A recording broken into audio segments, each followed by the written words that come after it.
எல்லாரும் வந்துருவாங்க சார். வந்துடுவாங்க. 24 பேர் வந்துட்டாங்க.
Gopinath sir. Hello, Gopinath sir. Hear me? Hello.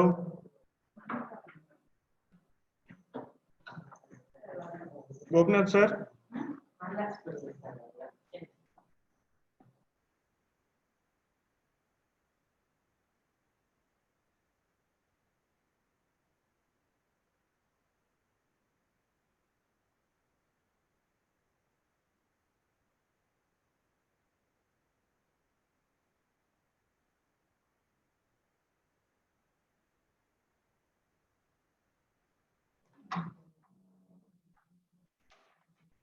Start பண்ணலாம்.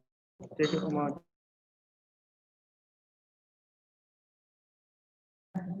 Can you hear me, sir? Sir? Sir, you can able to hear me, sir? கேட்கல. Sir கேக்குதா sir? Hello sir.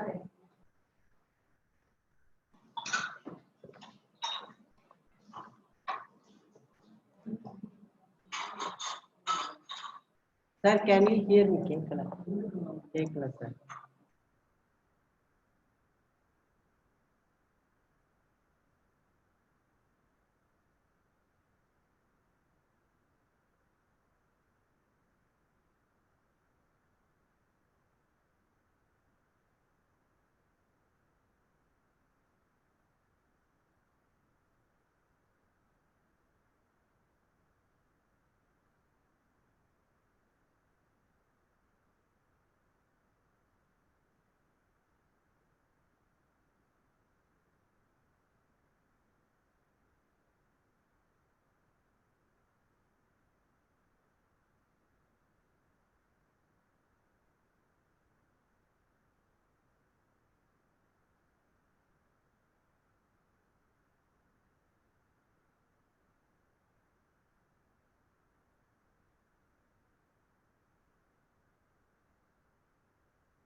Is only under distance learning. So it's true. A person sitting close to teachers may be listening all the time. Anyone who sits beyond a row is under distance learning program. But here in online, in webinar, it is one-to-one, isn't it? Everybody with the microphone and we are attending. So therefore, we are attentive very much, isn't it? Recently, in the past 3 months, church, just corporate worship is not at all happening. But we have a chance to listen to many preachings, many songs, many warships to the different kinds. So throughout we are busy. These days, people work at home through online. Normally they work in industry for 8 hours. Now they work for 11 hours, 12 hours. And so, my dear friends, it is how sometimes God will enable us to learn better and better. So problems will be always there. I used to say always problems will come in bundles. Here we are here to provide solutions to problems. We should not hide. Now we are the extreme. Never happened before.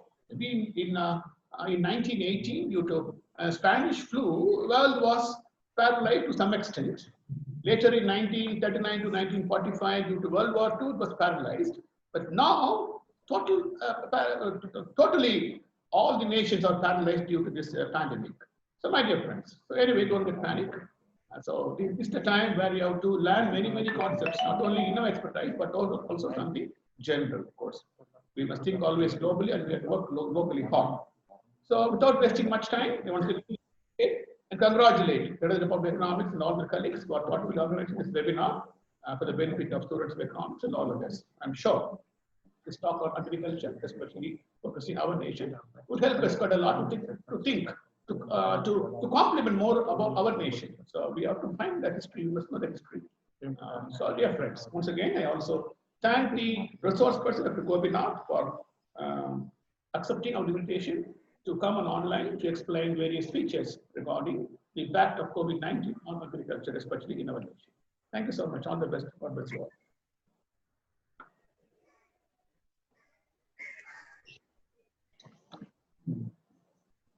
Sir, please take over this session, sir. Okay, wow. Thank you very much.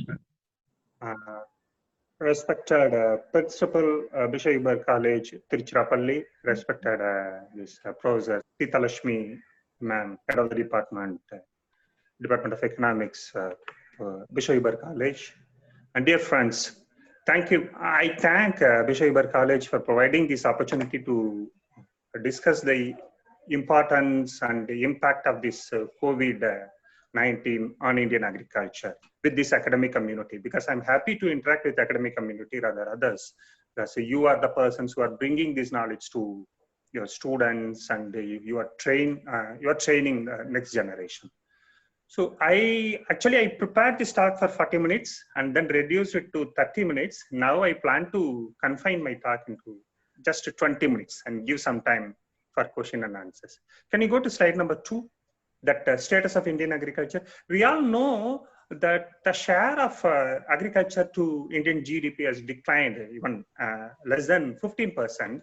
But we should realize that the sector's importance in India's economic and social fabric goes well beyond this indicator, because this 15% alone is not a sole indicator.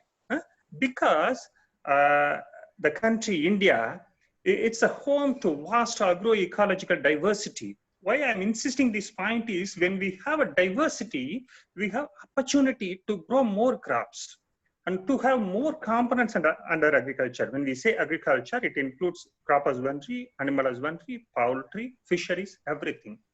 And you see this, our record, that we are the largest producer of milk, pulses, jute. Milk is from animal husbandry, pulses from crop, these things, and jute is a commercial crop. Like that, you can see, if you see that list, you can see food crop, commercial crop. We recorded a significant production figures in all these things, and our presence in agriculture sector is very important for world economy. And at the meantime, though the GDP, share of agriculture in GDP has declined less than 15%, still 70% of our rural households primarily depending on agriculture in one or other way for their livelihood. Go to the next slide. And go to the next slide, please. Next slide, please. Yeah, this figure, this is prepared by Tata Conal Institute, US, to explain. No, previous one. Map, India map. Yes. This, by looking at this figure, you can see the nature of cropping pattern changes over the years from 1960s to 2000. I just want to highlight 3 points.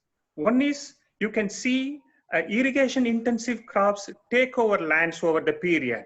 There you can see that paddy, even that maize, wheat areas occupied by paddy, wheat kind of thing, and co-cereals occupied by oil seeds, commercial crops, wheat, other things. Even among the oil seeds, that groundnut, this mustard, they are occupying important places, and of course, soya also.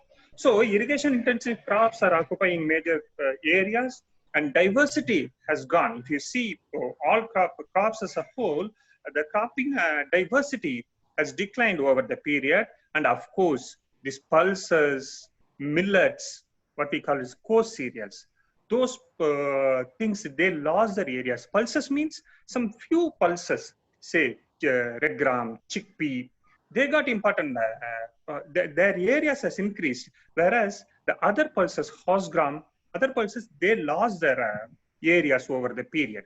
So cropping diversity has declined. Nutri-cereals crops, they lost their areas to paddy, wheat kind of thing, and irrigation intensity has increased. This is the nature of cropping pattern changes that we recorded for the last 4-5 decades. Go to the next slide, please. Next slide.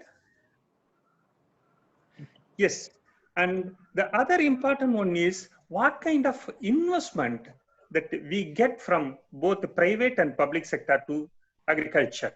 This is important because if you see this investment pattern, previous one, investment pattern, gross capital formation in agriculture. Yes, if you see the investment pattern, public sector investment in agriculture, that is capital formation of public sector in agriculture as a to that agriculture GDP has declined after 1991-92 to 2013, 12-13, and after that some nominal increase recorded.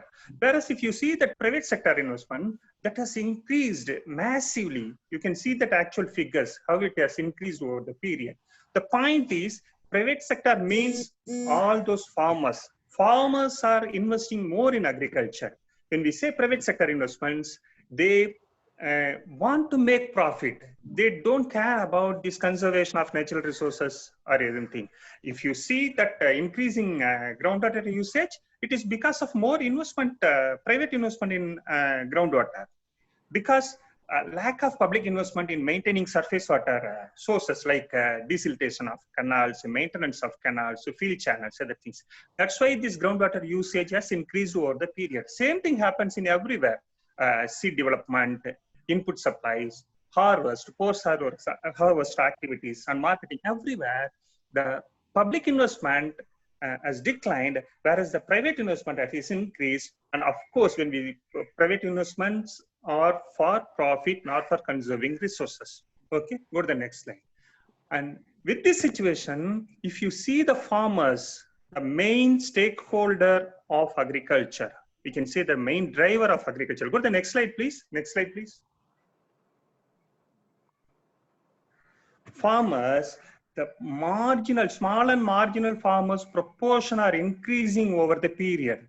That means in India, the proportion of small and marginal farmers who are cultivating less than 5 acres, say 5 acres, their proportion was around 70% in 1970-71, but that increased into 80 to 87% in 2015-16, a recent one. Particularly these marginal farmers. Slightly more than half of our farmers were marginal. That means cultivating less than 2.5 acres in 1970-71, but the proportion has increased into 69. That means more than 2/3 of our farmers are marginal farmers, cultivating less than 2.5 acres. So go to the next slide. You can see the per capita land. Yes, per capita land operational holding has also declined because of increasing the small and marginal farmers. It was 2.28 hectares, something around 6 acres, and in 1970-71, and the decline to 1.08 hectares, hardly 2.5 or 2.6 acres in 2015-16. So one side is declining public investment and increasing private investments, and the other side increase in proportion of small and marginal farmers. That means farmers are those who are cultivating very meager amount of land. That means they produce something for their own production. At the meantime, they produce something which can give some higher income for them. And because of these things, you can connect these cropping pattern changes happened over the period. Now you can connect these two things with the changes in cropping pattern. Go to the next slide. Because I just want to make you understand what kind of agriculture situation we have at present in the before this, let's say before this lockdown kind of thing. And all these farmers, majority of them are small and marginal farmers that we have seen. All these farmers, 52% of households, farmers and people depending on agriculture, those called as agricultural households, are in debt. That means they bought borrowed money for agriculture or some other purposes. This proportion is higher among southern states. Say, for example, Tamil Nadu, it's more than 70%. 70% of agricultural households are debt households. And the other important feature is almost 70% of our agricultural households expenditure is more than the higher than the income. That means 70% of our agricultural households are spending more than what they are earning. Okay, so this is the situation, and you have already seen that most of them are small and marginal farmers. So this is the situation. In this situation, go to the next slide. With this situation, we face the problem of this COVID-19 induced lockdown.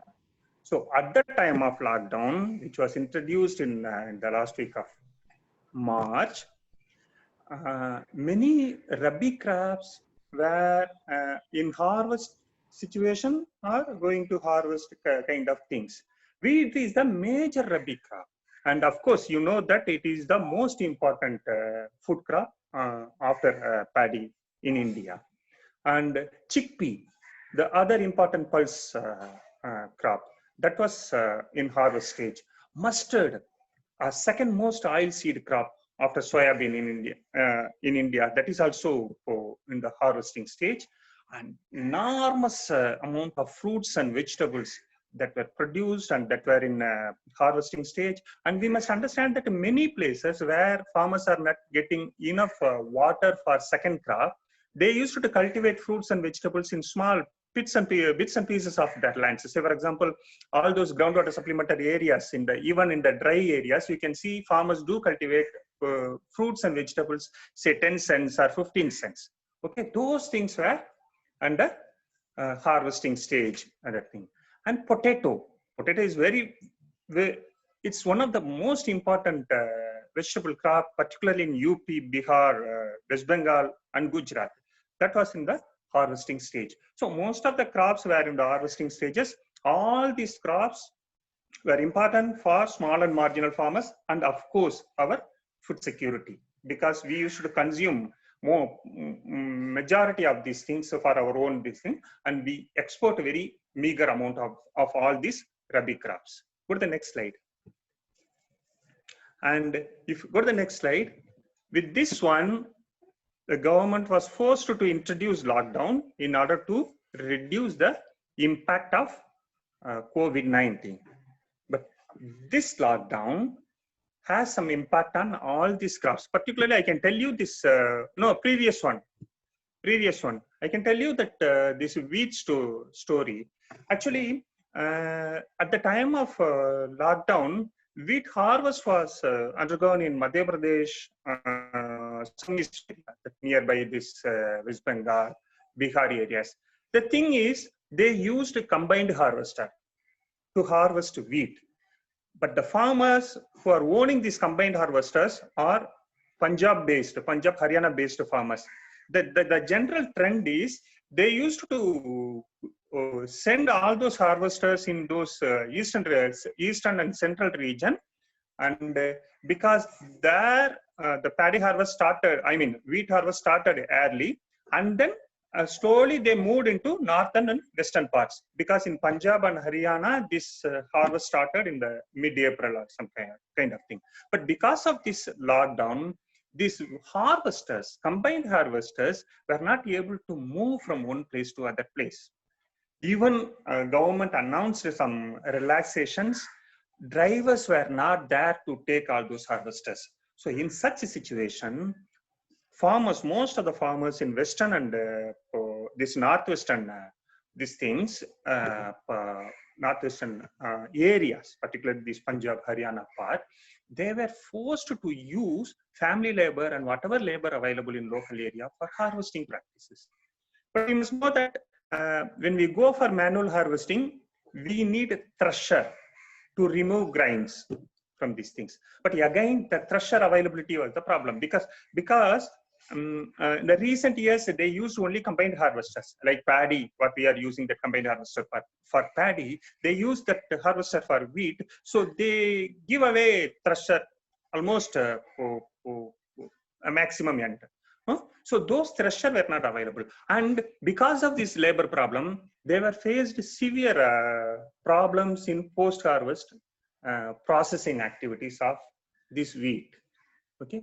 But one positive thing was government never stopped procurement of these grains. So if farmers can manage to reach that grain into nearby procurement center, he can get money. That was the only positive thing.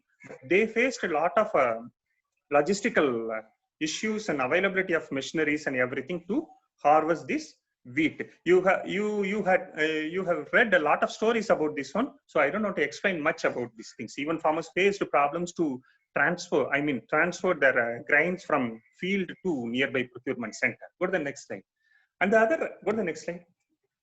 Another major agriculture area where this lockdown affected severely perishable items. Go to the next slide. Yeah. No. Next. No. Previous one. Impact of lockdown. That vegetables. Yes, correct. Vegetables, fruits, eggs, and poultry. You know that story very well. Because of this lockdown, because of lack of employment, because of lack of money on their hand, the demand for all these items has come down, drastically come down, and it affects impact on the income of those farmers. I can tell you one example that Amul chairman, he publicly made a statement that dairy sales of Amul declined by 30%. See, dairy declining 30% is a huge volume, and we should know the impact of these things on farmers, cooperative farmers. I mean, particularly women SHGs who are producing these dairy products and a cooperative way, other things, they faced severe problems because of this lack of demand.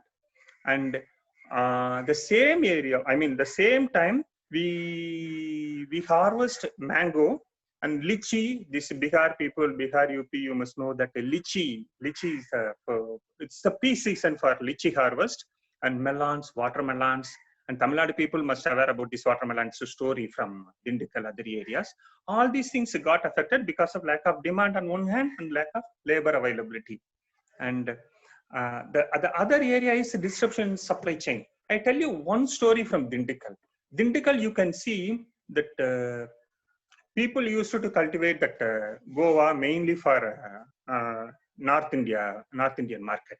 But because of shutdown in this period, people were not able to harvest these things, those vegetables and fruits. So they were not able to sell all those things in the local market because local market demand is very minimum. So whatever they harvest using their family labor, whatever they sell in the local market, they used to sell those things only. They left the remaining things in the field itself. It's a huge waste there in fields, not only in Dindigul, not only in Tamil Nadu, across India. Okay, so this is and the other thing is because of these logistical problems, all those traders, they faced problems in bringing commodities from one place to other places, particularly during the first 2 weeks, because there was some mesh in the first 2 weeks, and even after government relaxation announcements came, that took some time to reach in the local area, particularly these local police people. So even after 2 weeks only, farmers faced some farmer really felt some relaxation, because recently we have done some studies in Assam, Odisha, other ways, that across the country, especially these two states, farmers realized these things. Initial 15 to 20 days was the crucial, was a dark period for them. They were not able to do any agricultural operations, or were not able to move commodities from one place to other place. And the last point is, we must know that some crops were in the field, particularly this jasmine flowers. We have to remove that flower, we have to maintain that plant. So in order to maintain that plant, we need to put some inputs like fertilizers, pesticides, all those things. And some crops were in the field itself. So we need to maintain that field. Farmers were not able to do all these things because of shutdown of shops and logistical problems and all these things. So this was the situation. One side is farmers were not able to harvest those crops. They were not able to sell those crops for better prices. And even they were not able to maintain the crop which were there in the field. Okay. So this was the situation. Please go to the next slide. This was the real impact of this COVID-19 induced lockdown on the agriculture sector. So in such situation, government has announced certain measures, and they continued procurement of grains and pulses, and they never closed these APMC centers. That was a major one. And even they paid in advance, rupees 22,000 in advance to all those farmers, these things under PM Kisan Yojana, you know that one. And the finance minister has announced some 8 measures, but I feel some 2 measures are very important in the present context. One is the agriculture infrastructure fund for farm gate infrastructure for farmers at rupees 1 lakh crore, because establishment of such farm gate infrastructure can facilitate farmers to store their even perishable items to some extent, say 1 month or 2 months, then they can go for better prices. Particularly this help small and marginal farmers, for accounting 87% of this overall farmers community in India. But we must remember that a similar announcement was made by the then finance minister Arun Jaitley in 2018-19. This budget, these things, that was agriculture market infrastructure fund, and he announced that that fund would have established with a corpus of 2,000 crore in 18-19. But in January 2020, the 27th January 2020, Times of India paper carried a news that they tried to get that information of these 2,000 crore, how much was actually allotted and spent. And they came to know that only 10 crore was allotted and utilized at the time of 27th January. So our appeal is this agriculture infrastructure fund, which is newly created one, that should be in place immediately, because that can solve many problems. That shouldn't be like agriculture market infrastructure fund, the earlier one. That is one appeal. The second one is animal husbandry infrastructure development fund of 15,000 crore, which is very, very, very important, particularly for tribal area farmers and remote located farmers, because livestock is the second major livelihood source for all these people, particularly women farmers. Okay, this kind of infrastructure development fund can ensure availability of dispensaries in nearby areas, availability of fodder crops, availability of these marketing facilities, everything. So they have to establish these 2 things immediately. The other reforms, what she announced, that amendment to Essential Commodities Act, agriculture marketing reforms, agriculture produce price and quality assurance, that we have to wait and see, because the condition is nothing like no demand is there, or private players are controlled by certain things. It is because of demand for agricultural commodities at lower prices.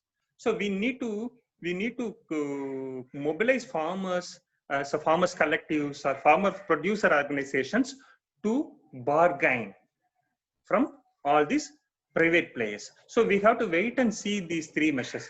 Can you go to the next slide, please?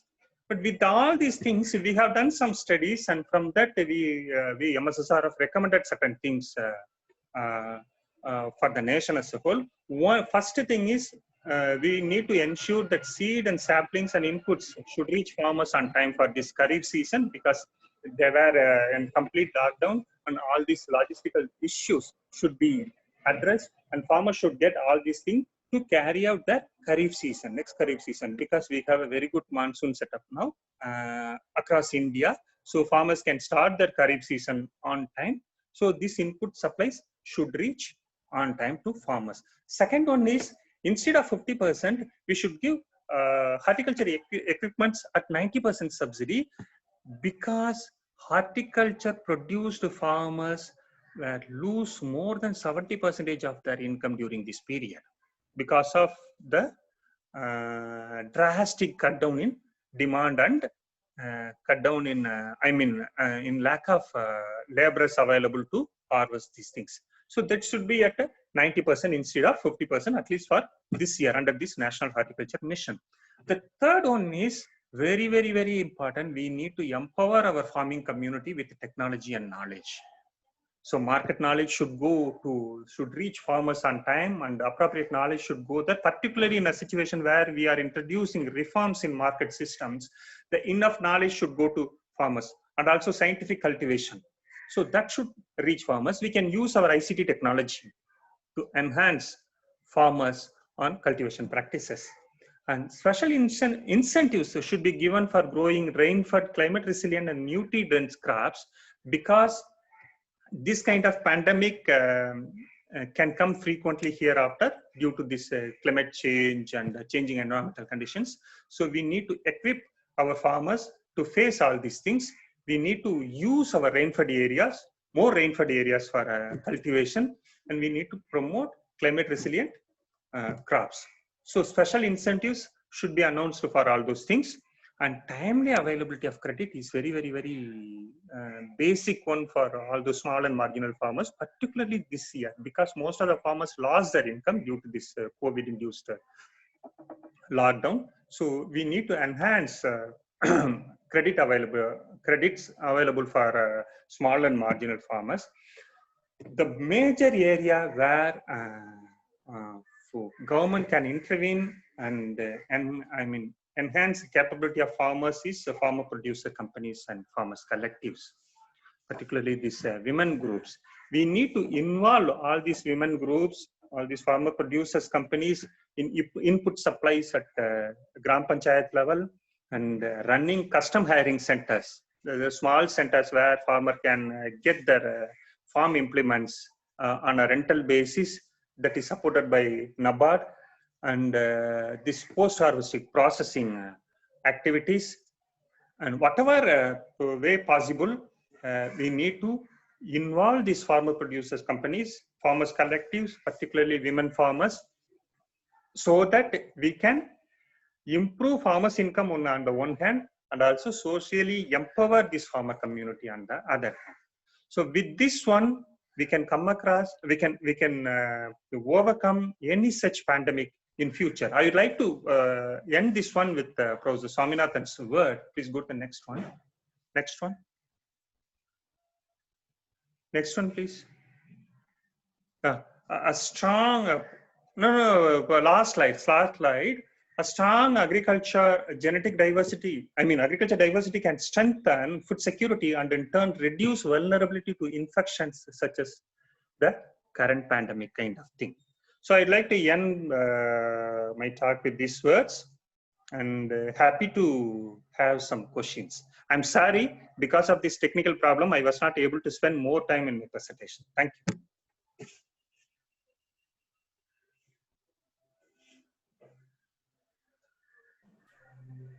Thank you, ma'am. Sir, if you want, you can continue, sir.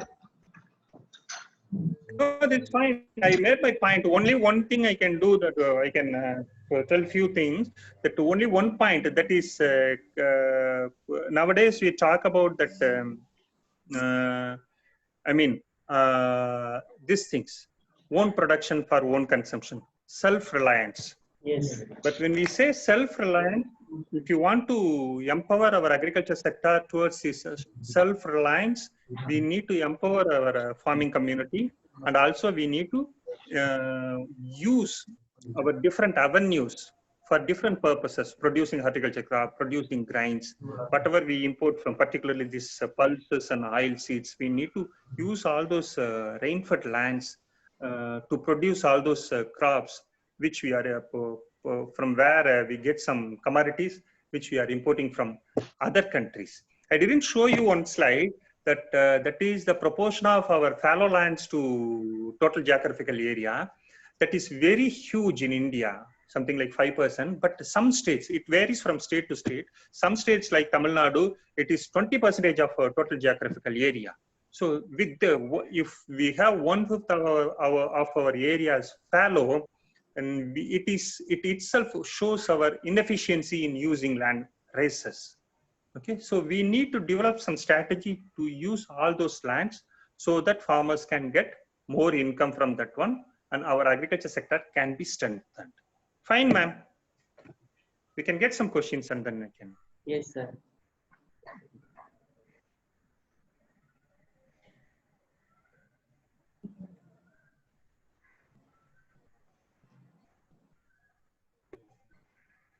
Yeah, question. Any questions, ma'am? Chat box. Any questions? Sir, I like to ask one question, sir. You said harvest is declining.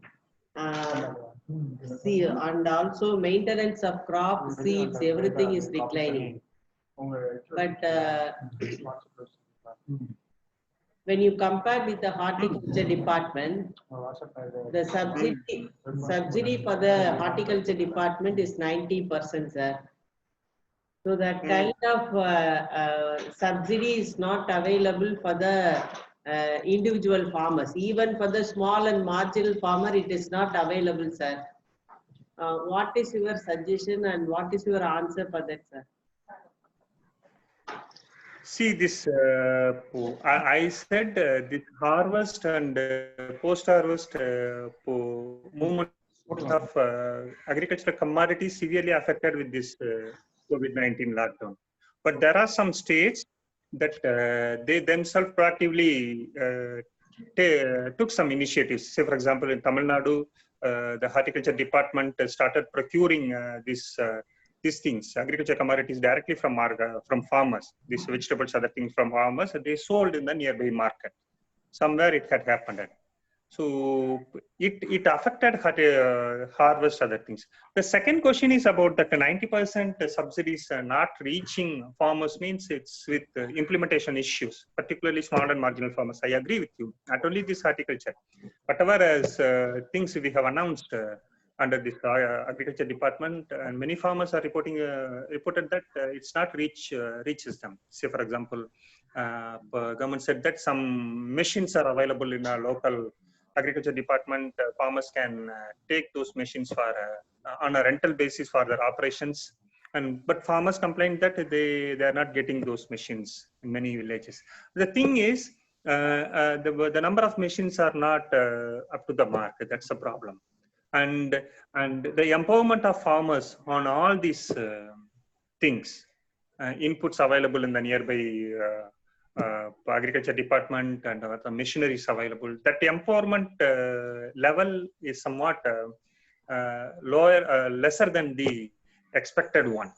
Our farmers are educated, most of our farmers are educated, but this empowerment is missing. I feel it's missing. We need to work more on this particular area, particularly using this ICT. Say, for example, a single SMS saying that your nearby agriculture department get these machineries, you can use such kind of thing. But if you want to send those things, those information to farmers, you have to be in a strong position saying that if some 10 farmers approached us, we can give machineries. If 100 farmers approached us, we can give machineries, kind of things. So we need to improve availability of these machineries at local level.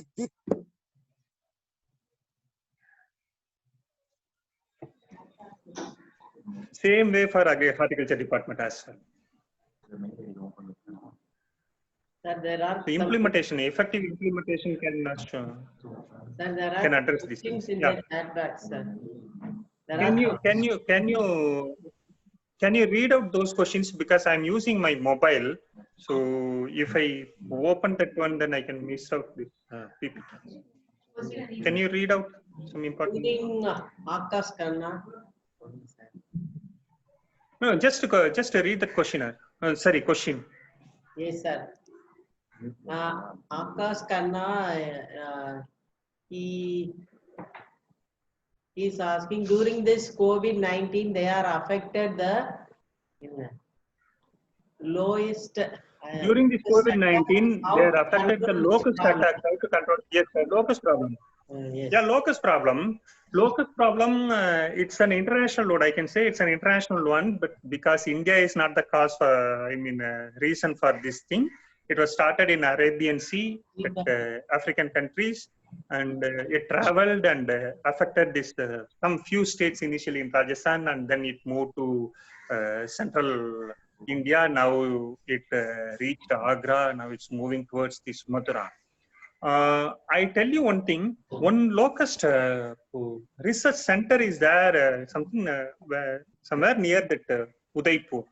They monitored this one, but this year it is highly unexpected one. Okay, we didn't expect this much amount of attack. Actually, this attack was started in late 2019 itself. If anybody from Rajasthan, you can remember that Rajasthan government announced some relief measures in March itself. Even they included that these things, this locust attack under this insurance scheme in few districts. Only one thing which we can do is, wherever this locust goes, all those areas, we have to announce that those areas are affected by locust attack, and those farmers are eligible to claim that attack from this Fasal Bima Yojana. Because if you want to claim anything under this Prime Minister Fasal Bima Yojana insurance scheme, it has to be announced from the state government that this is a vast attack and it can be claimed. I mean, this loss can be claimed from this insurance, these things. Only insurance amount we can give it to farmers. Controlling this one, it requires a multi-country approach. And with this changing climate conditions, we expect more such kind of attack in future. Last attack we had in 1993. After that, we didn't have such a huge attack. And if you see the reason for this one, if there is any other question, I can tell you one more additional information. That reason for this one was the good monsoon set up in that Arabian Sea, that African countries, and there they got these things, favorable climate conditions, and it got improved. It initially affected this Ghana, all those things, then traveled to Iran, traveled to Pakistan, and then to Rajasthan, Madhya Pradesh, now UP. We don't know whether it reaches Assam or not. Yes, ma'am, please.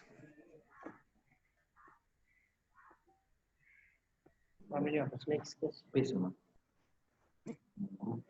My question is,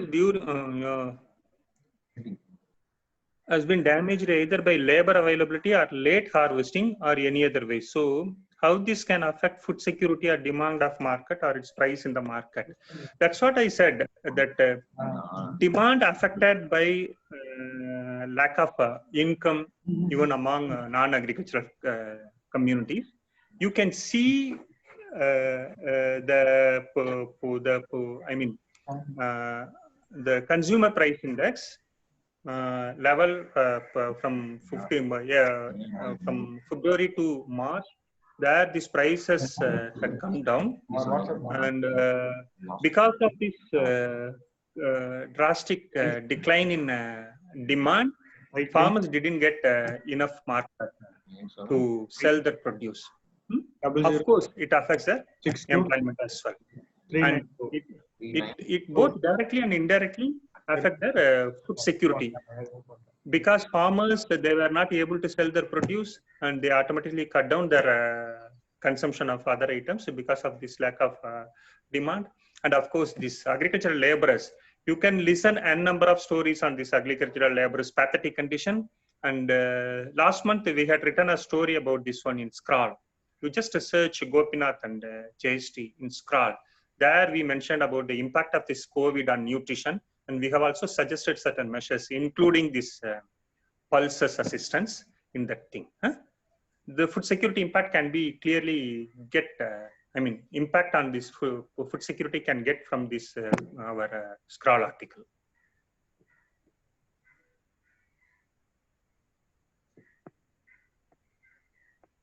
Any specific things?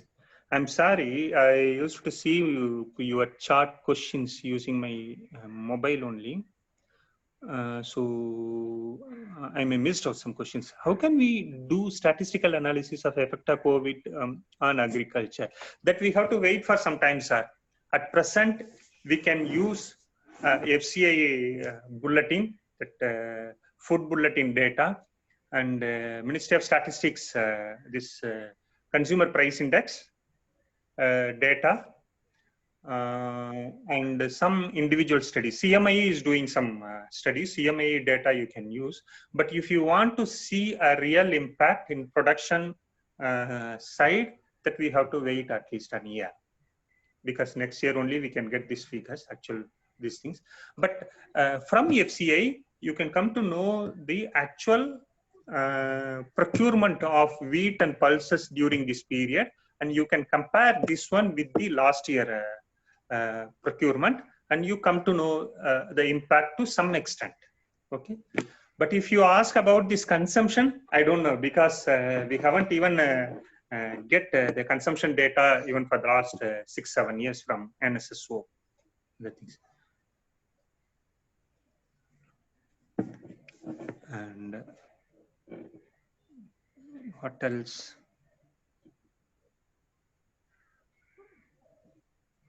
What else?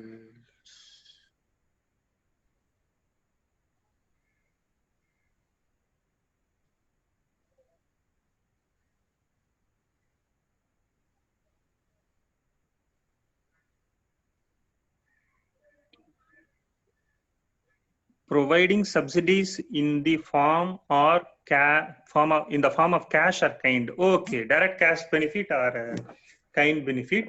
For farm subsidies, I have a doubt because it has lots of factors to get involved. Because if you give farm subsidies in cash to farmers directly, one basic thing is landowners only get that amount. And availability of fertilizers in the local area for farmers. Okay, whether the farmers use this cash to buy that fertilizers or not, because fertilizer story is a separate story. I didn't cover that one. The way we buy fertilizers from these Gulf countries, other things. So if you expect answer in one word, I can say that we have to wait and see. I can't say yes at present.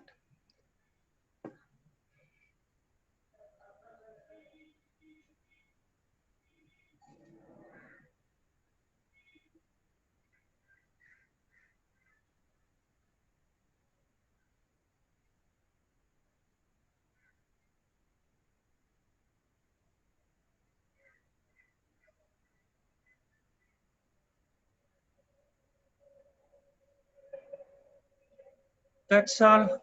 Okay.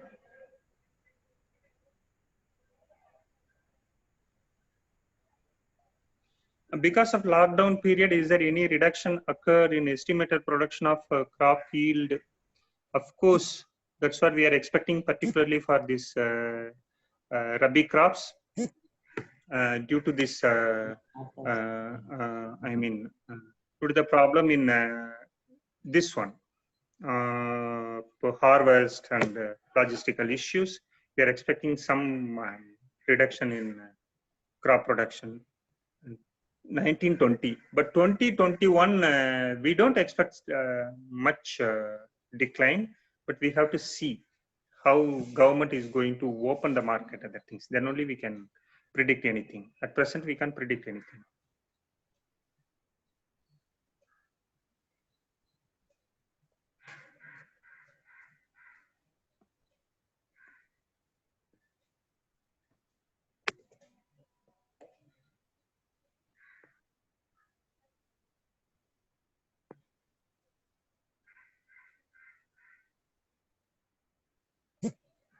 Okay. Ma'am, I'm not able to see screen. Sir, Hello? which screen, sir? No, உங்களை பார்க்க முடியல.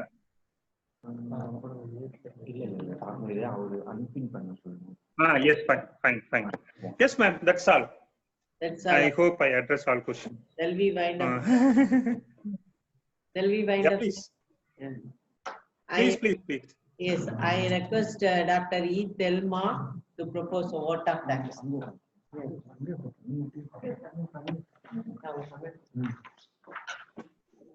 Good morning. I deem it an honor to stand before you to propose the vote of thanks. First of all, I would like to thank our creator for the successful conduct of this webinar. I would like to place on record our thanks to the management and the principal, Dr. D. Paul Dayagran, for having provided this opportunity to have an online webinar. On behalf of the Department of Economics, I thank Dr. R. Gopinath for acting as resource person. He enlightened the audience with his erudite account of the impact of COVID-19 on agriculture. We are very much grateful to our HOD, Dr. S. Sita Lakshmi, for her efficient guidance in the organization of this seminar. We are overwhelmed by the response from the professors and scholars of economics all over India to participate in this online endeavor. We thank you all. Our special thanks to the technical staff members of IT Department of Bishop Heber College for their able assistance in conducting this webinar. Without their technical assistance, this would not have been a success. I am extremely thankful to the members of the Faculty of Economics, Bishop Heber College, Dr. S. Sita Lakshmi, Dr. S. Shanti Getsi, Dr. H. Esther Rani, Dr. D. Ranjit Kumar, Mrs. Bhuma Devi, and Dr. B. Napoleon for their ardent support in organizing and conducting this event. A special word of appreciation for the efforts taken by Dr. D. Ranjit Kumar. I thank one and all for making this webinar a grand success. Thank you. Thank you. Thank you. Thank you, sir.